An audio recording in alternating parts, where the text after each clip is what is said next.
Hey, everybody. Hey, thanks for joining us. I'm Dr. Gail, and this is Mary. We always have fun when Mary's here, and Susie's in the background. She'll be monitoring the chat.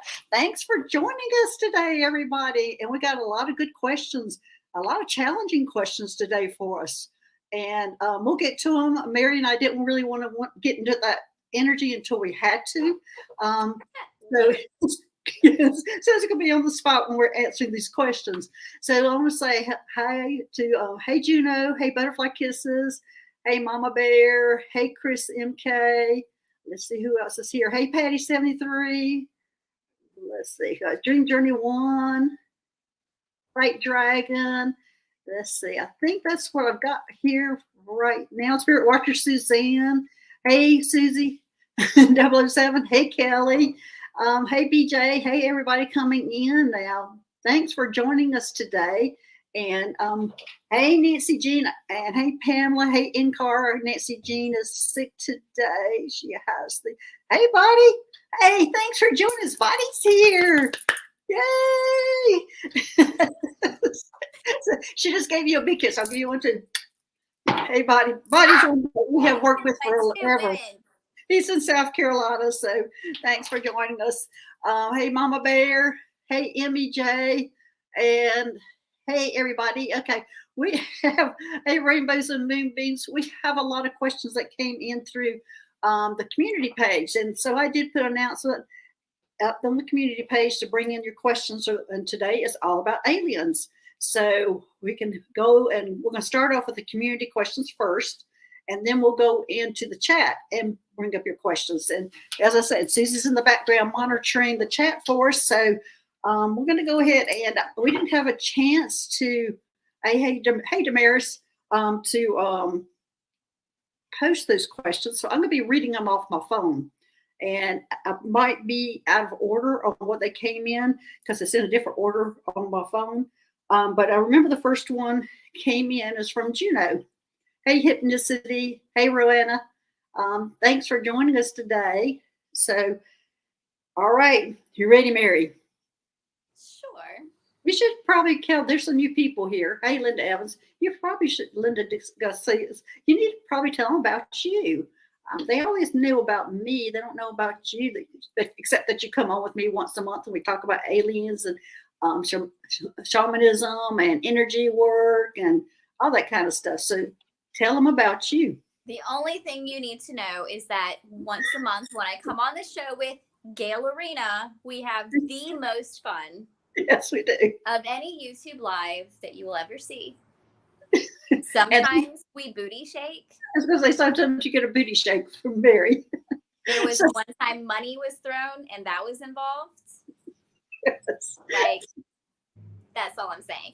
But what we do here on this side, so Gail knows all of the alien stuff. I work a little bit with that energy, but I don't know everything about that. So a lot of the alien questions fall to Gail. That's specifically what she does, where on my end, a lot of what I do is energetic healing. So we work holistically through the whole life. So from birth until beyond death, until the soul crosses over, I'm the person who watches over the energy, who helps it heal through past traumas and past woundings, who helps it find purpose. And we holistically heal the soul so that you can be a whole person. If our spiritual self is centered and whole and in a healing and a good vibrating state and a balanced state, then our physical self can be balanced, our emotional body, our minds, everything can be in a very balanced state. So a lot of what I do is more in the healing realms and talking to earth guides, although I do see some alien guides, but honestly, I can't make heads or tails of them half the time because they got attitudes. I don't know. Aliens have freaking attitudes. I don't usually have attitudes. Man, the aliens. The aliens that I talk to most often tend to like not want to answer my questions. I'll ask them questions. They're like that's how they treat me. Seriously. I can't believe they treat you like that. Not all of them. I do have an alien guide or two also. Yeah. But I do work with a lot of starseeds who need implants removed or who need their vibrations raised and their frequencies a little bit higher so that they can reach those spaces of doing like what Dr. Gail does, going on missions all over the world and healing the planet collectively. Yeah, I tell you, my healing to this California has gone overboard. They brought me here to help heal the sacral chakra of the mountain. And what are we having? Rain, snow. The drought is being taken care of. My mind went a whole other way with that. We're healing the sacral chakra. And what are we having? The root chakra. I'm sorry, the root chakra. I'm healing the root chakra. And I'm just going, really? Do I have to live through all this? Anyway, so yeah, so that's one of my purposes to be here, besides a lot of other things. But tell them about your the Rustic Raven. Tell them about that. What's going on there? Well, here with the Rustic Raven, this is kind of our center, our hub here in this particular space of Florence, South Carolina, where we have a safe, sacred space for people to come and heal. So we have a shop here for crystals, tinctures, herbs, incense, all the things that you need for your practice, your spiritual practice itself, and for your body, for healing for your body. And then we have our healers, and we can do some color and sound therapy and some raindrop therapy with essential oils if you need something that you can physically and tangibly see. But we have many, many shamanic healers who work here. And sometimes we have our solstice celebrations and our drum circles and our fire ceremonies. And our most recent venture, we are opening up a nonprofit. It's called Earth and Star, where we're going to be having a retreat center for the East Coast aliens to come. The aliens incarnated. So that is actually official now. We did receive that certification of existence. So we're building on that and working on that. And I'll let all of you guys know when that's open for donations, for fundraising, for things like that, so we can get the land and actually build what's needed to be built. So, and what can you can do the distance? Sorry, my eyes and nose are running, and usually when I start channeling, that's exactly what happens. So what can they you can do distance? They can call you, make appointments. Yes. So for my particular sessions, all of them except raindrop therapy, obviously, and plant spirit medicines, things like that can be done distantly. We can just do them over the phone. So my quantum healing sessions, my Reiki sessions, all of those things can be done over the phone with a phone call, because energy is boundless and is not limited by time or space. And it's all connected. Okay. All right. Hey, Seascape. Hey, Hypnicity. Hey, April. Thanks for joining us today. And okay, our first question today is from Juno. So, all right, I'm going to be reading from my phone because we did the little banners.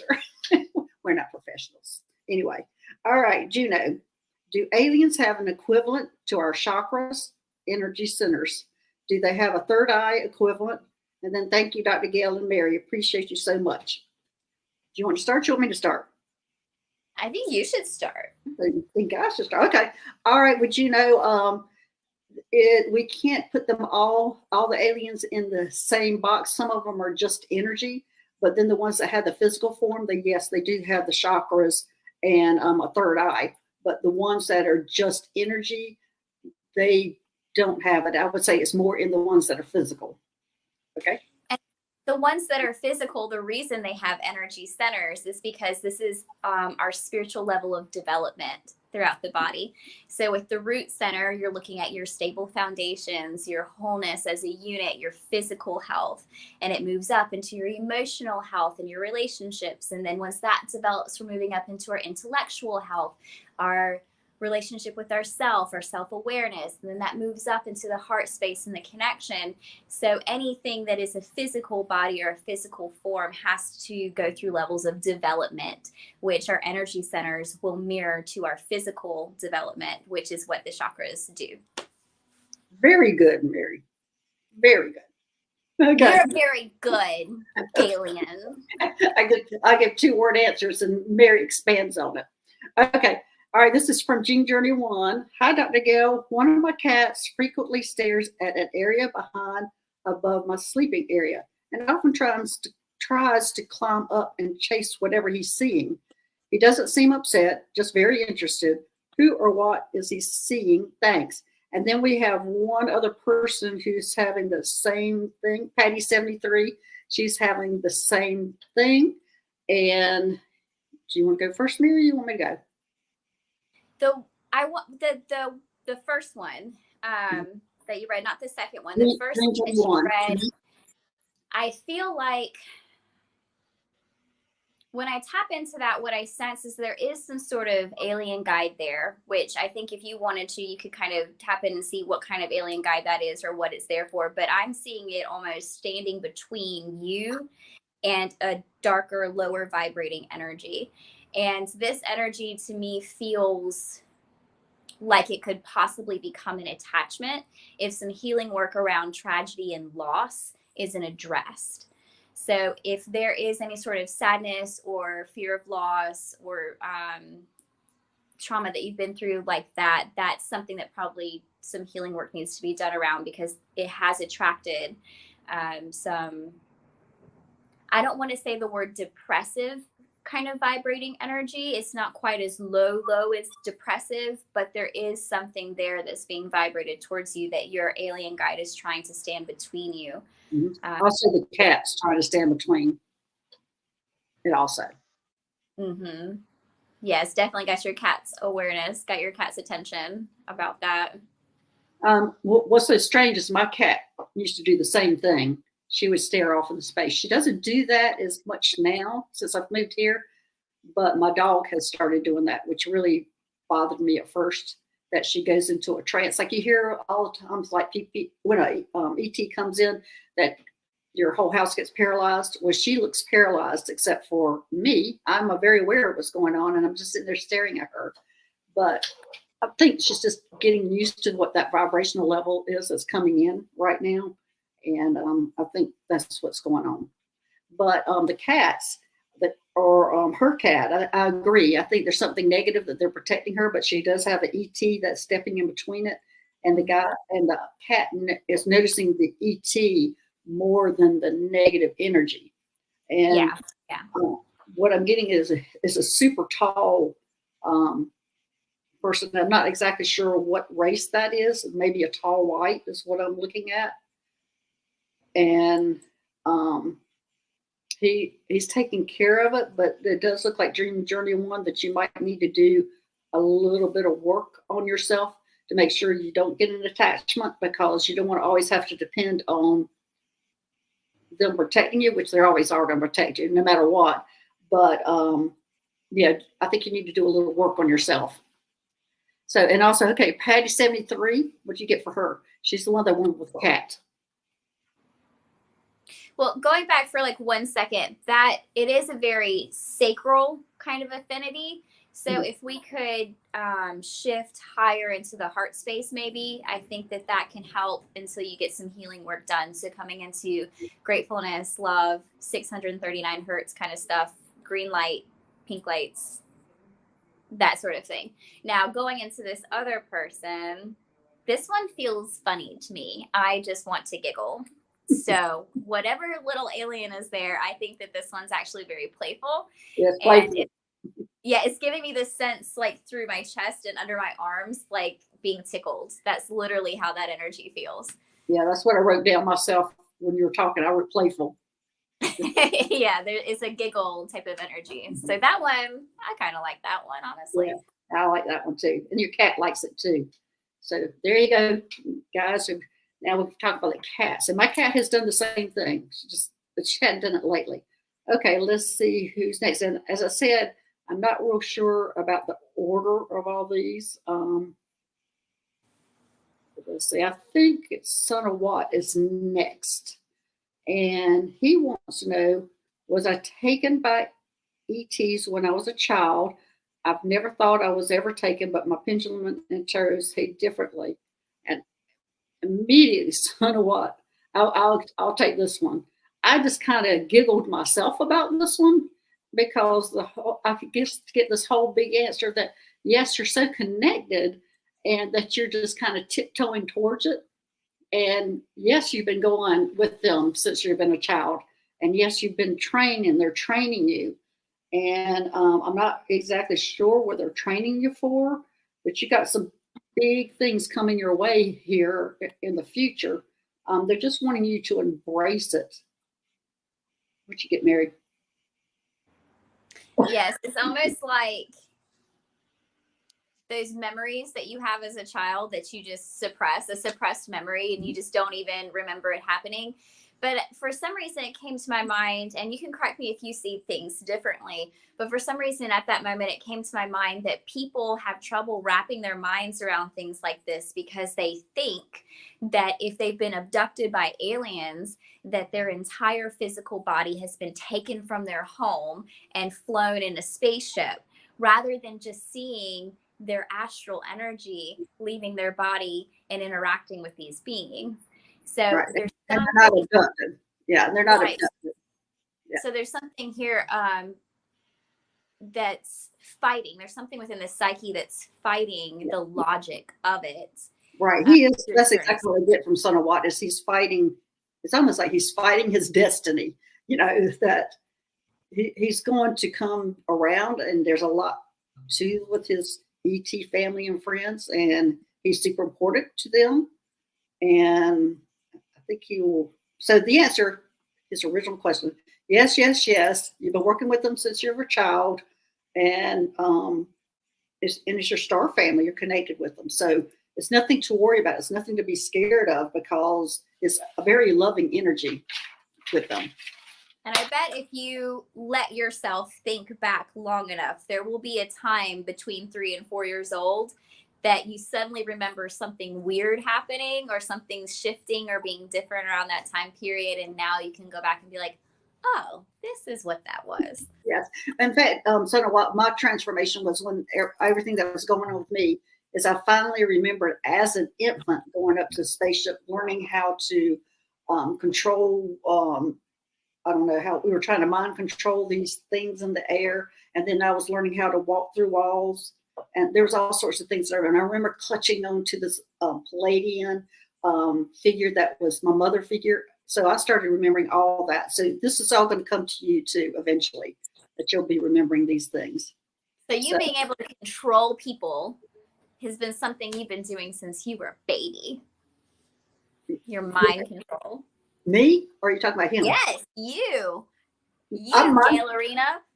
I'm mind controlling people? I don't think so. Gail's like, Mary. And I'm like, yes, ma'am. What do you need? Yes, exactly. Control me, mommy. Yes, controlling. Okay.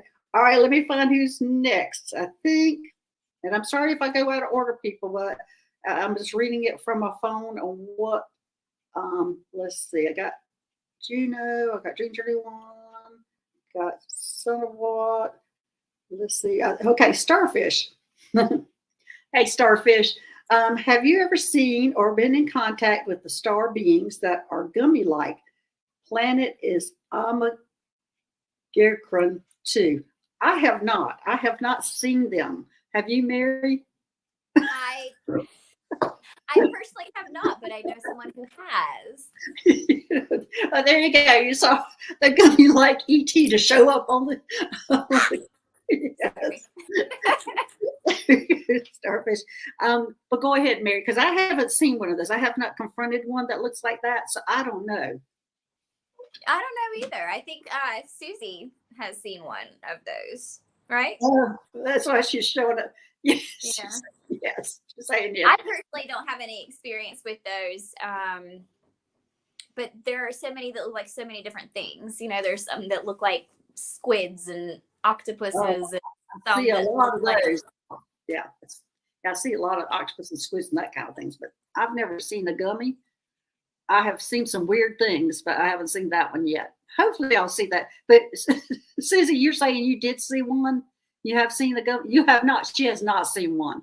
She just showing us a gummy, what it looks like. Okay. All right. I thought that she was one who said she had. But I've seen a lot of insectoid insectoid looking ones. I have seen a lot of those, and I believe that this is where my fear of water bugs comes from. And you can't convince me otherwise, because I'm not scared of spiders or snakes. It is only water bugs, like palmetto bugs. And wherever you are in the world, you might not know what these are. These are roaches that are about this big. Yeah, they're huge. They are huge. They're nasty. Well, in Mount Shasta, we don't have bugs. There are hardly any bugs. You're not dealing with that here. That's one positive thing about being in Mount Shasta. Besides the energy and all. Braggart. No bugs. Okay, let me see who's next. It looks like it's Susie 007. I wonder who that is. That's Susie. That's behind the scenes. Okay. All right, Susie, she's got 2 questions in here. She says, can you clarify and differentiate between the ETs, ET gods, and gods? And for me, it's energy. And when it comes to ETs or ET gods, the ET gods stand close to the person, and the ETs are standing further away. So that's how I know the difference in between them. And the other gods, to me, dealing with the ETs is kind of a higher energy, and regular gods a lot of times are a lower energy, and then your family members are even a lower energy. So that's how I figure it out, the difference. And I see them.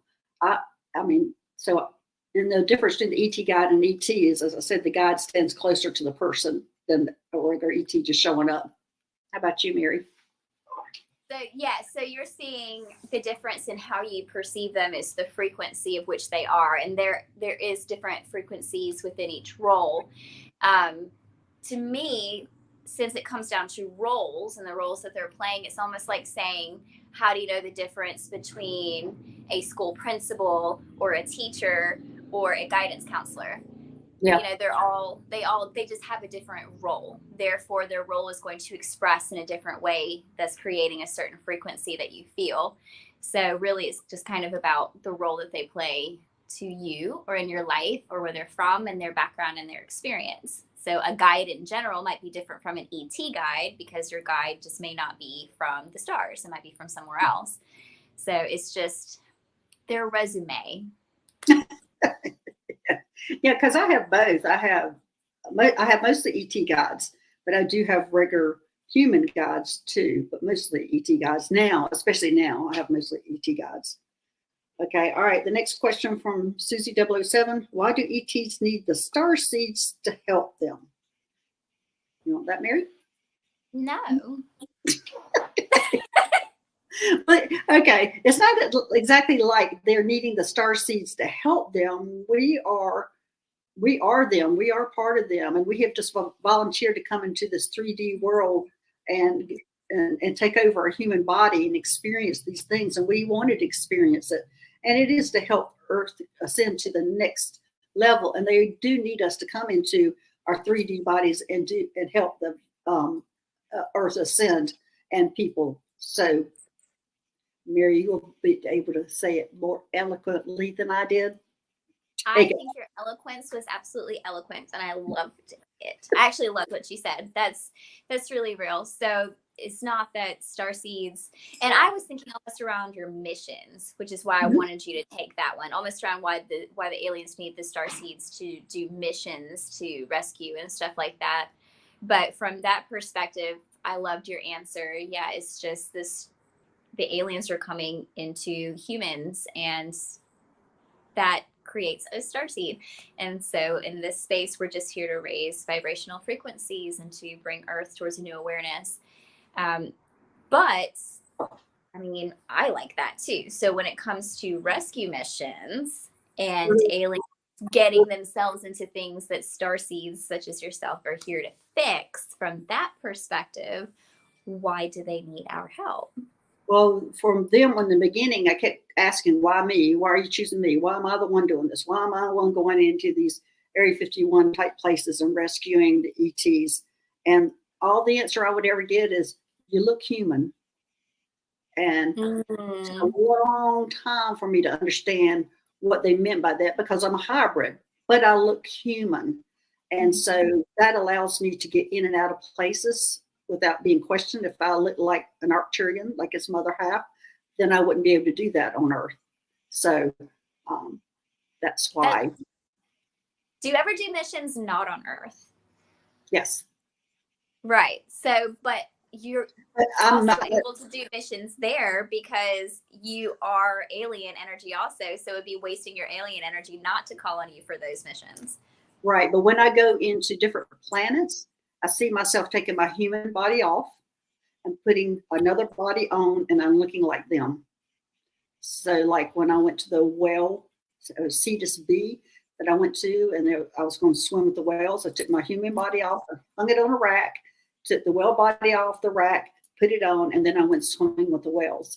And that's when I was doing my liaison role, and that was when I was going into each planet and asking them what kind of issues they had. So I would transform into who they were and be able to get in and talk to them easier. Some I didn't always, but a lot of times I did. You listen up. You listen up. Because So we had a whole discussion about superheroes and what my superhero power would be, and mine is shape shifting. Oh yeah. So while I shape shift my form into other things, you are literally like undressing your energy and taking that meat flap and like throwing it somewhere aside and putting on a different one. Yes.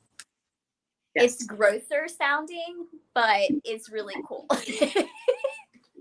Yes, it isn't. I'm not doing that job now, but it was. And when they showed me how I was doing, because everybody's been asking me a lot of time about, how I do it. And it's my energy. And of course, a lot of people say, oh, you're astral traveling. Well, no. I know the difference between astral traveling and my light body traveling.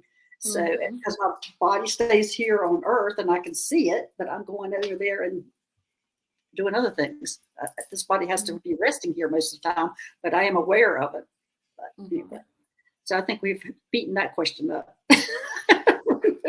Next tangent, please. It came over to me instead of answering that question. Okay. All right. Let's see who is next. Did that come from the gummy question? No, that was Susie. So why the Starseeds need us? Okay. All right. So let's see who's next. I think it's Elaine. Linda Elaine. Hi, Dr. Gail and Susie. Do I have a connection to the Andromedas? So you want to take that one? I'm sensing there's two. I'm sensing yes, but there's also something more like Pleiadian or Arcturian. I don't know. I always see it as blue. I see both of those as blue. Yeah. But so there's like two main bloodlines that are really, really strong that I'm picking up. Are you getting you're getting that she's from Andromeda? Because I wasn't getting that. I was getting one vein. I got a yes on that. This is the first time we have ever disagreed on a question. I know it is. Yes, it is. So I'm gonna do a in middle of the road a political correct answer that maybe she is a mixture of Pleiadian and Arcturian, and that they came from the Andromeda. So you're picking up the Pleiadian and Arcturian also. I am picking those two up. I am picking. And then and those aliens can come from Andromeda. I didn't think so, but we don't know much about the other galaxies, so that is extremely possible. So let me tell you what vision I saw, and then maybe you can interpret it in a logical way. So if it's Andromeda that's in the Milky Way, then I would say that's a definite yes. If it's Andromeda in the other universe that she's talking about, so we got two different things going on there. I would say that I would question that. I don't even know what you're talking about, if I'm being honest. I see it. So there's two. Okay, but so when I asked the question Andromeda, I was seeing like swirling clouds, and then I was seeing lots of people going yay, like family. So there is something there around like family or where you're from or origins or things like that, or guides.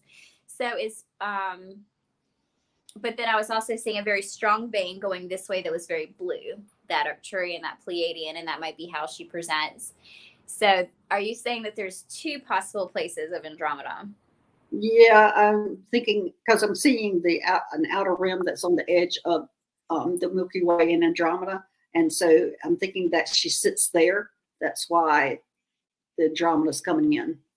Well, Milky Way, that could be all these swirls that Right. I was seeing in some way. So, okay.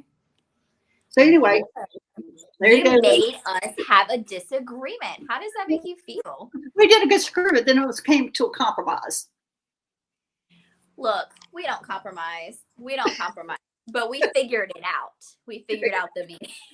But I also think that this means it's possible that even if you're sitting in those Arcturian or Pleiadian spaces, that you have Andromeda type guides or ancestors in some way. So even if it's not that your energy is directly from Andromeda, there is something there that screams home to you. And that's what I was seeing was the yay in the family. There's something there that guides you and feels at home for you. Also, we try to put everything in a box as humans.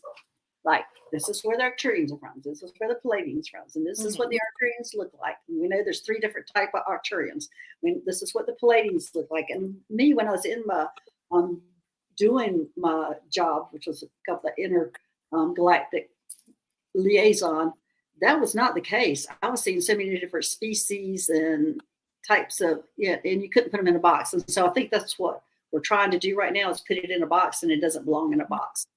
So Linda Lane, I hope I've just totally confused you. Get out of the box.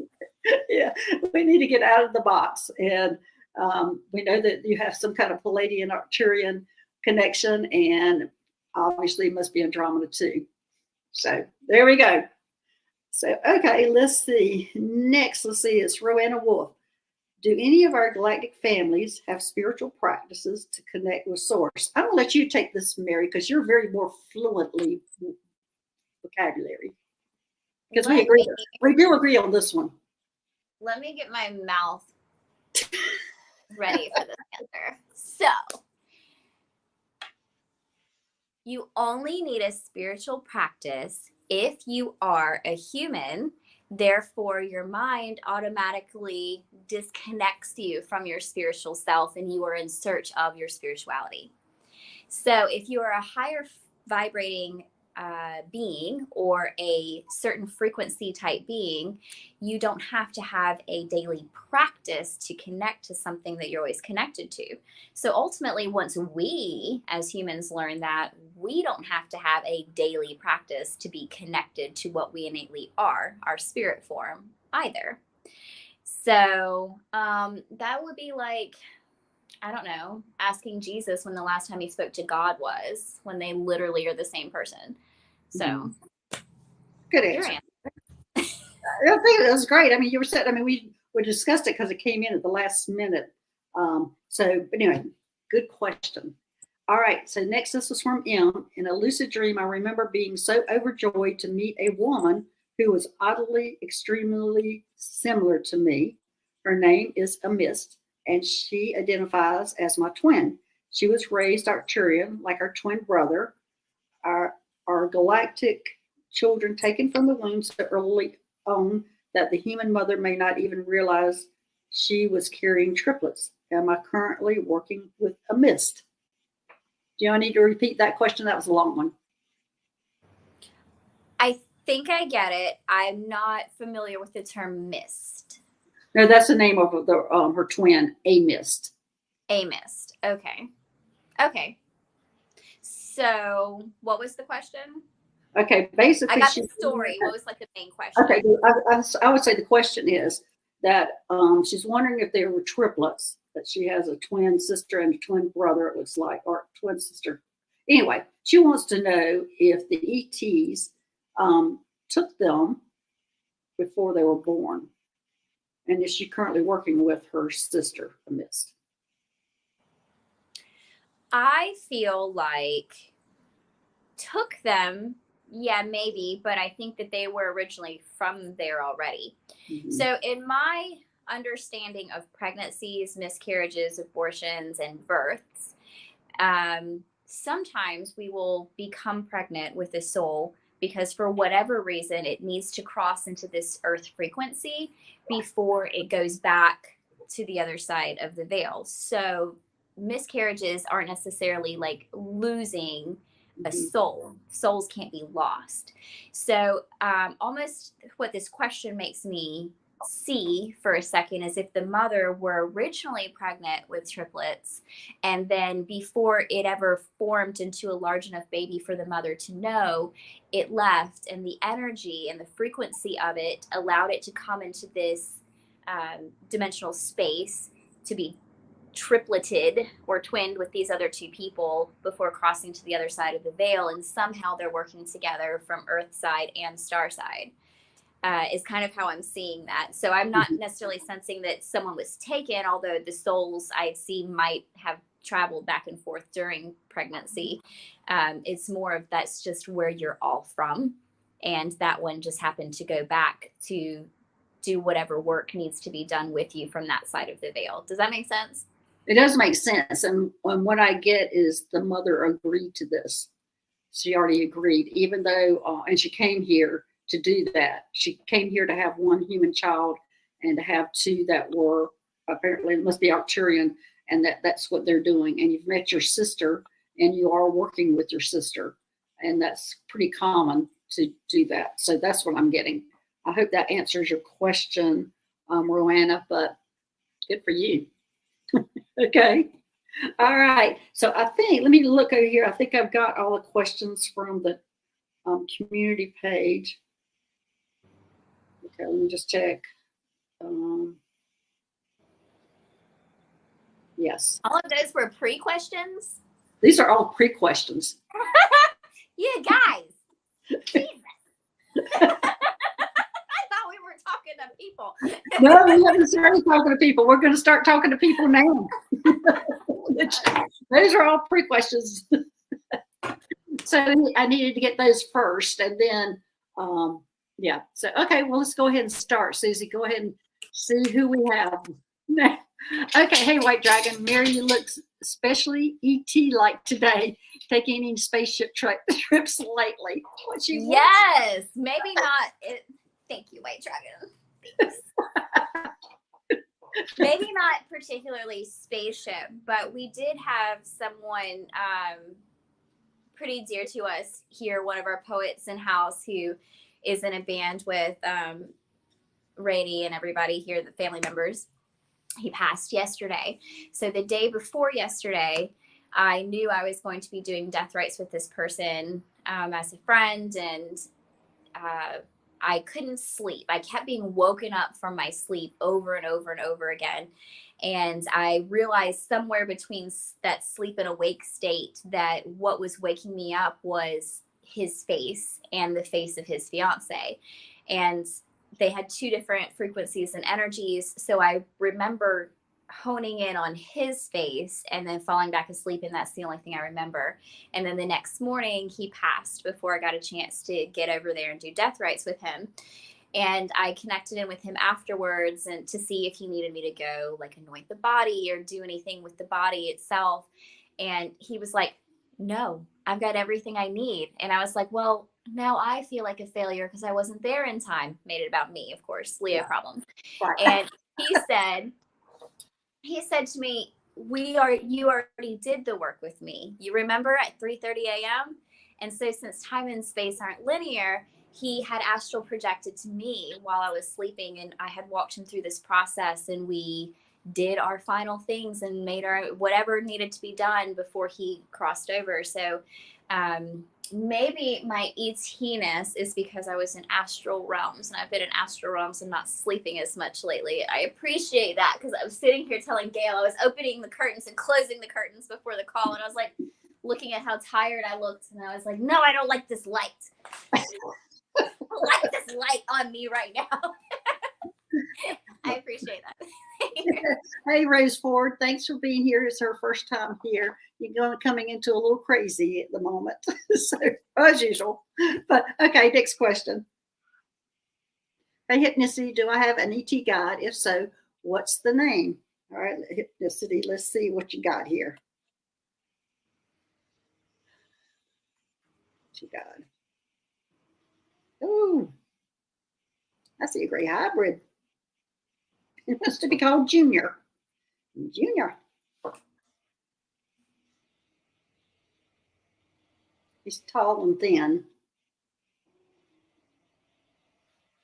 But anyway, there you go, Hypnicity. His name is Junior, wants to be called, his earth name, he wants to be called Junior. And there you go. He's a gray hybrid. So, okay, next. I feel pause. Oh.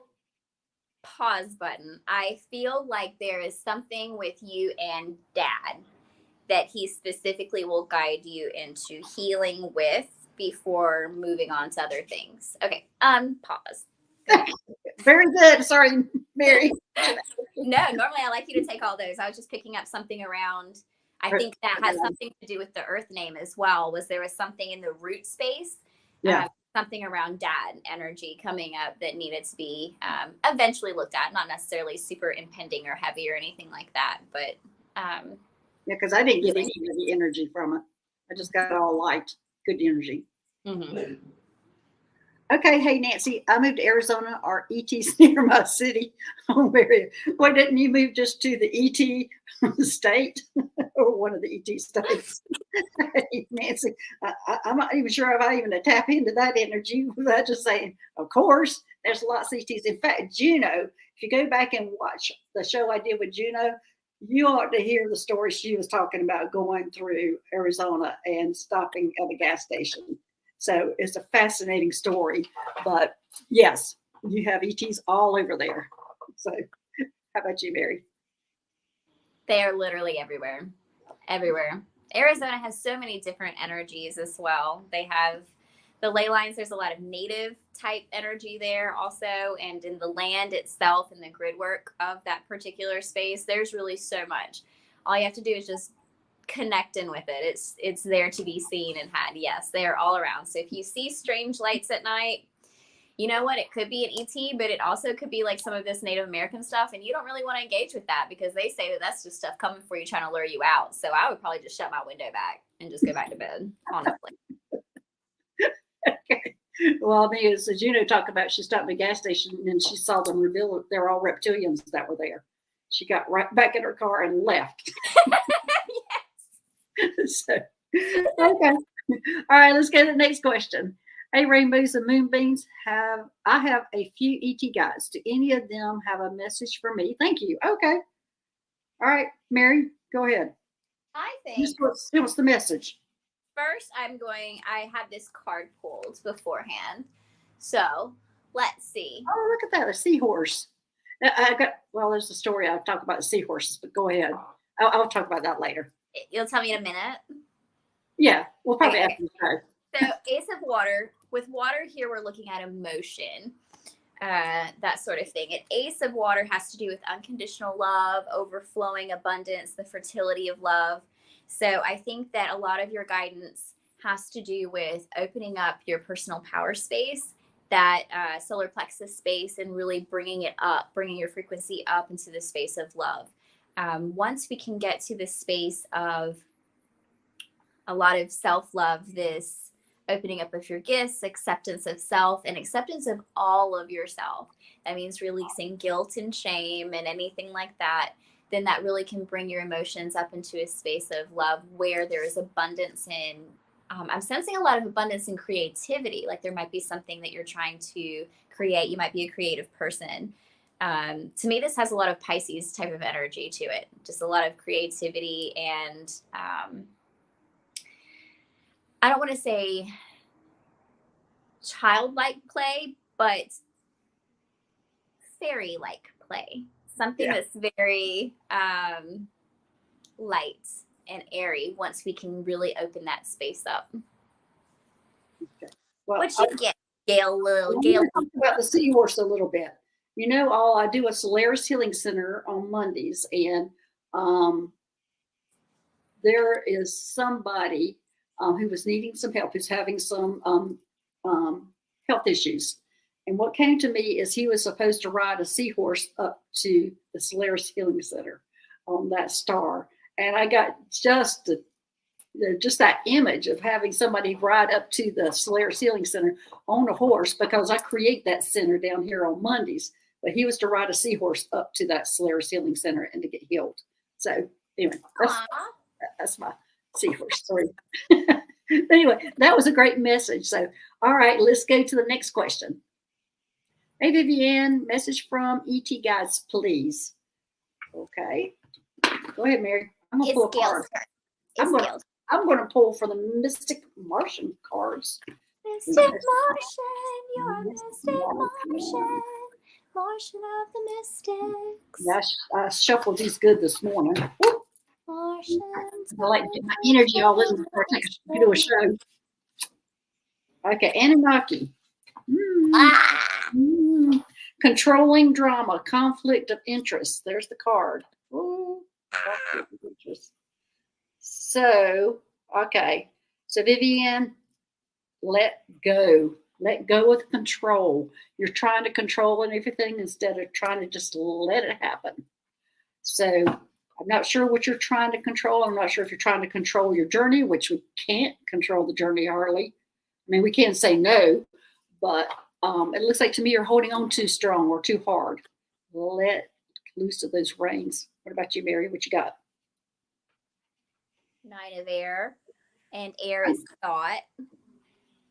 And this is interesting. She may be on here, I'm not sure, but the activations that I do, and last time I talked about how I was moving into spinal activations and things like that. I did my first pituitary activation, which is super interesting. I do a lot of pineal activations, and that's the third eye space, but the pituitary is your control center. So there is a lot around that, around controlling your thoughts. And this card 9 of air is about shifting negative self-talk. So a lot of the time when we are in spaces of fear, instead of stepping into spaces of faith and self-compassion, we end up trying to control the things around us because we feel so out of control within our fear space. So that's kind of what this is saying, just being gentle with yourself, seeing that fear is really just false evidence and false beliefs that our humanness is trying to tell us we're not safe, when in reality, we're just standing in a place where anything is now possible. When you're given nothing but freedom, sometimes the ego mind tells you, I'm not safe, because it doesn't know what to do in that space or what to create. So really just shifting out of fear and negative self-talk and allowing yourself to be within the free space to create whatever it is you're here to create. And also I hear that your guys, they say that they've got your back. You're okay. Got you, boo. Got you, boo. All right, next. Hey, April, a message for my guides, please. Okay. Let's see, April, let me. Trust. Well, there you go, April. I think I'm going to pull a card for you, and she's got trust. There's a lot of throat space energy with this one. And immediately the word trust came in. So this tells me that there's some frequency that's trying to align itself with your destiny. Flower of life. There's frequencies trying to align right now with your path and with your higher self. And just allowing yourself to trust that alignment and that shift that you're feeling can really just open everything up. Just flow with it. What's the circle? What's the flower of life? Okay, saying inspiration, all and dreams. It's all for you to open up to it. There you go. Trust it. You got it, Mary. Okay. You got it, Gail. You got it, April. Okay, next. Hey, Kimmy. How are you doing? Am I a Starseed? If so, from where? Kimmy, if you have lasted this long in this hour show, you are definitely a Starseed. If you're connecting with all what's going on here, then you are a Starseed. So, so a big yes. So, but I don't even have to tap into the energy. Just knowing that you have lasted this long in this show, you are a Starseed. How about you, Mary? Where is, do you ever see Starseeds with purple energy? Yes. Where are they from? Oh gosh, Yaels are purple. I see Yaels as a purple energy, and Yaels are the ones that look very human. And they're probably the ones that they possibly could be the first to show themselves, the Yaels. So I see them as purple energy. I'm seeing a lot of purple energy there. Also, is there a Starseed that's from Pluto? Around that particular I'm sure there is. And actually, I don't even know where the Yaels are from. They could be from Pluto's, but is that what you're feeling is Pluto? I heard the word Pluto and I saw purple. Okay. So we'll interpret that however that is with my limited knowledge.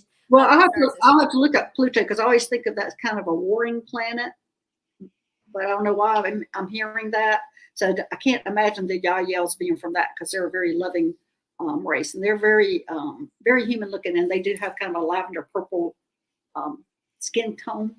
So anyway, okay, well there you go, Kimmy.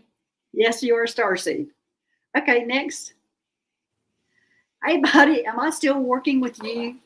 Yes. Well, you're not exactly working with me, Body. Body is on the spaceship with Mary now, and it's the Astro Medical One. He plays an extremely important role. He has the ability to connect with the ETs that are in distress. He gives us the information who's hurting, who needs to be rescued, and he is a valuable player and all that. But he has an office on the Astro Medical One, and it's next. Well, it used to be next to Mary's, but now Mary has taken over my office because I've gone over to with 2 more spaceships since then. So yeah, well, Body, you're still on that spaceship, but you're not exactly working with me now. You're working with Mary. Mary has taken over my operating room. She is now the one that is removing. Yes, she's now the one removing implants and things like that. So she's the one doing all that. So you're working more with her than you are with me now. And I will say that even though this is what you're doing in the astral realms, you're also doing this in your physical life. If you think about what your role is on this spaceship, even if you don't remember doing the work there in those realms, you're doing it in this 3rd dimensional world. People who are hurting, who are in pain, who are going through heartbreak, they tend to gravitate towards you. People who are suicidal, who need guidance, are gravitating towards you. And you work in a space, you have your own space in your own office where you're around stuff like this all the time, and where your divine masculine guidance can really help them. And even if you're not the one doing the healing, you're helping them by simply existing, by being a space that they can go to lean on, to watch. They watch you. They watch how you heal your own things and how you handle your emotions and how you go through life. And it gives them hope and strength for what's possible. And also you can guide them into the outlets and spaces that they do need to be in. So the work you're doing on Earth is directly correlating with the Earth and the star, with what the work you're doing in the stars. So don't ever think that it's pointless or purposeless. Oh my gosh, no, he's important because he is always out in the hallway talking to Fred, who is the gray hybrid who actually does the surveillance of the places that I would have to go in and rescue. So between the 2 of them and the other, they were the main significant players into making having it happen, where I could safely go in and get them, heal them, and remove them and take them home. Daddy energy. Yes, he was super significant. We couldn't do it without him. So you will probably always stay on that spaceship in that role because I'm not sure who can do your role. I mean, you're super important, Body. So, okay, all right, next. Hey, Spirit Watcher Suzanne, does Gloria have a message for me? Okay. Well, let's pull a card. I think I'm going to pull a card out of my Starseed Oracle deck for you.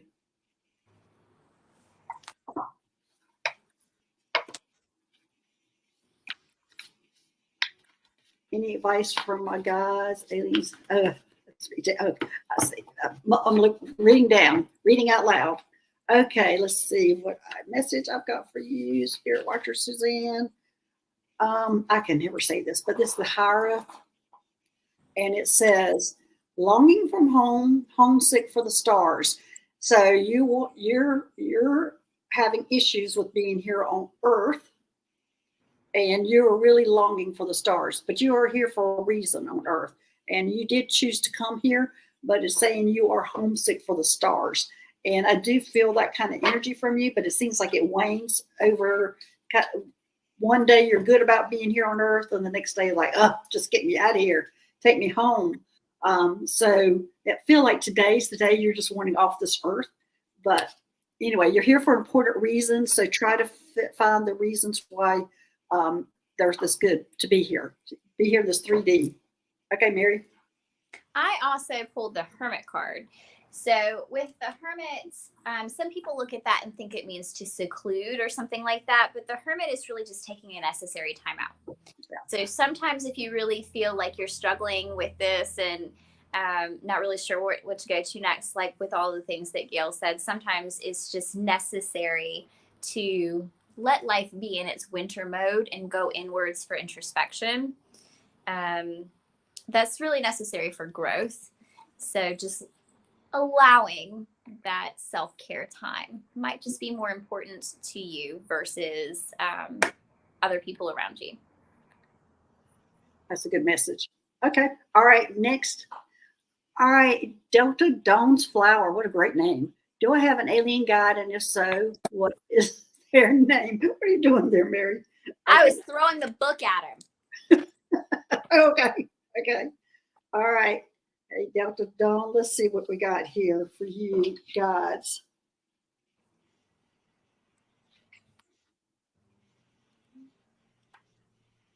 Gosh, it looks like you have more than one.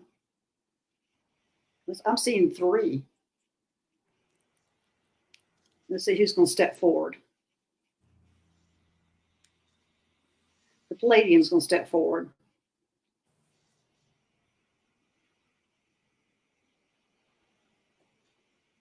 Oh man, this is a loving. Oh, he really loves you. That's real. I think you might be related to him.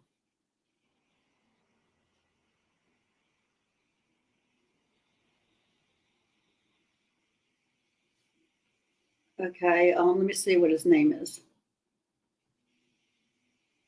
Austin is his Earth name. Austin. And it's a Palladian. I think this is your family. I think you have a Palladian family, but there's other type guys, 2 other ones that are not Palladians that are there too. They're not stepping forward yet, but I feel their energy. One of them. What was that?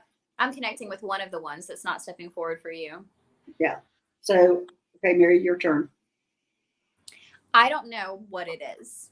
To me, it's short, stocky, muscle, almost orangish in color. What does that remind you of, Gail? I have no idea. No idea. I don't know, but like I get the name like Raphael, stuff like that. Something very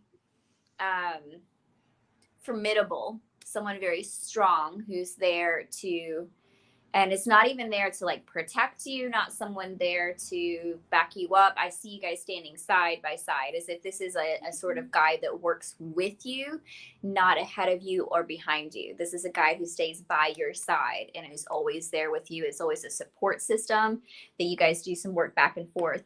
And I ended up pulling the Emperor card as well. Oh. Emperor card has to do with authority. Mm-hmm. So it's not just about you being the authority. Sometimes it's also about accepting authority and understanding that systems are there to guide you and allowing yourself to grow in wisdom and observation by listening to other people's experience. So this guide, whatever it is with authority, it's just always there with you. It's a support system. You guys work side by side. Yeah, but it's the Palladian that is up front and center. That's the one that's in the lead and feel like it's related to you. Okay, one last question. All right, what's next? Hey, Faye Cole, message from the ETs, please, and thank you. Okay, you can see my dog, Jezebel, is getting a little anxious. Sorry. Jezebel and Dirty Harry. That's right. Yeah, we're laughing at my names of my pets. Okay. They're ridiculous. They're ridiculous. Okay. They're unique. Okay. All right. So, Faye, let's see what your message is. Don't pull. There's a child. There's a star child. All right. I'm pulling out the Starseed Oracle deck. Oh, the courageous peony. If I'm Yeah, like, okay, it says multifaceted, unique nature. Let yourself be seen. Let yourself be seen, Faye. Quit hiding behind everybody. Let yourself be seen. All right, Mary, what you get? I'm just sitting with it. There's some sort of Arcturian child looking energy with her. It's, you know, short. That's why I say child. It's little. It's not like a grown type of energy. It's not really engaging me much to speak. It's probably, it might be, there's Arcturians that are, they're green and they're shorter, and they're not as engaging, I don't think. Yeah, it doesn't have a lot to say, but it's very gentle and kind.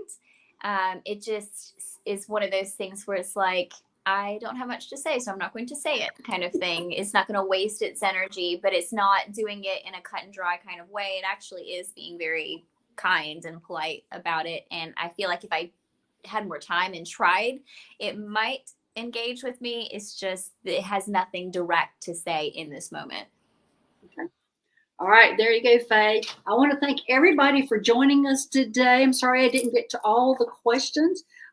We'll be doing this again next month. And thanks, Mary, and thanks, Susie, for all your help. And thanks, everybody, for joining us. And we'll see you later. All right, bye-bye.